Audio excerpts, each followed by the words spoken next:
കുഞ്ഞുങ്ങളെപ്പോലും വെറുതെ വിടാത്ത കാമവെറിയന്മാർ. കഴുകൻ കണ്ണുമായി പറക്കമുറ്റാത്ത കുഞ്ഞുങ്ങളെപ്പോലും പിച്ചി ചീന്തുന്ന ഇവന്മാരെയൊക്കെ എന്ത് പേരിട്ട് വിളിക്കണമെന്ന് എനിക്കറിയില്ല. മനസാക്ഷിയുള്ള ഏതൊരാൾക്കും കേട്ടാൽ അറയ്ക്കുന്ന വാർത്ത. ചെരുപ്പെടുത്ത് മുഖമടച്ചൊന്ന് കൊടുക്കണം എന്ന് പോലും തോന്നിപ്പോകുന്ന വാർത്ത. പറഞ്ഞു വരുന്നത് ഇന്ന് സംഭവിച്ച കൊല്ലത്ത് 5 വയസ്സുകാരിയെ 53കാരൻ ലൈംഗികമായി പീഡിപ്പിച്ചു എന്ന വാർത്തയിലേക്കാണ്.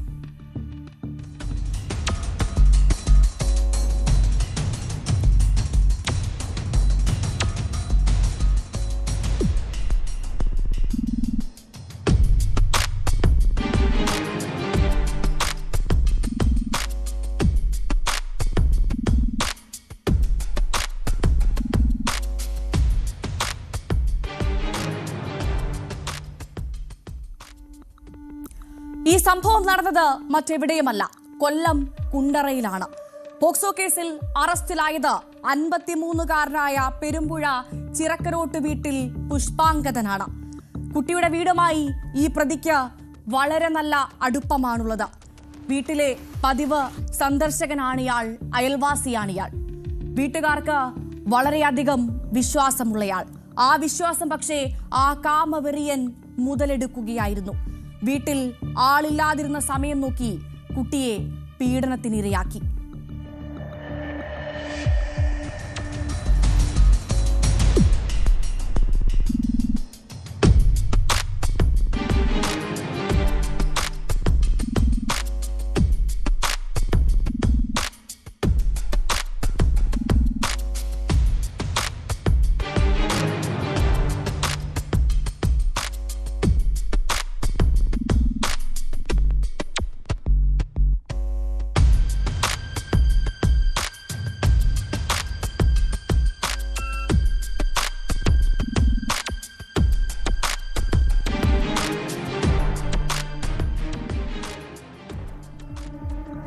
പ്രേക്ഷകർ ഇപ്പോൾ വളരെ വ്യക്തമായി കണ്ടില്ലേ, ഇയാൾ തന്നെയാണ് ആ 53കാരനായ പ്രതി. ഇയാൾക്കാണ് പിഞ്ചു കുഞ്ഞിനെ പോലും തിരിച്ചറിയാൻ സാധിക്കാത്തത്. ഈ പീഡകന്റെ ദൃശ്യങ്ങളാണ് പ്രേക്ഷകർ ഇപ്പോൾ കണ്ടത്. ഈ കുഞ്ഞ് 5 വയസ്സുകാരിയാണ് എന്നോർക്കണം. അവൾക്ക് എന്താണ് സംഭവിച്ചത് എന്ന് പോലും മനസ്സിലാക്കാൻ സാധിച്ചിട്ടില്ല. അത്രമാത്രം പിഞ്ചു കുഞ്ഞാണ്. പക്ഷേ ആ കുഞ്ഞിന് ശാരീരികമായ അസ്വസ്ഥതകൾ നേരിട്ടു. കുഞ്ഞ് തന്റെ അമ്മയോട് വിവരം പറഞ്ഞു. അതിനുശേഷമാണ് മാതാപിതാക്കൾ നൽകിയ പരാതിയിൽ ഇയാൾക്കെതിരെ പോലീസ് കേസെടുത്തത്. നിലവിൽ ഈ പ്രതി ഇപ്പോൾ റിമാൻഡിലാണ്.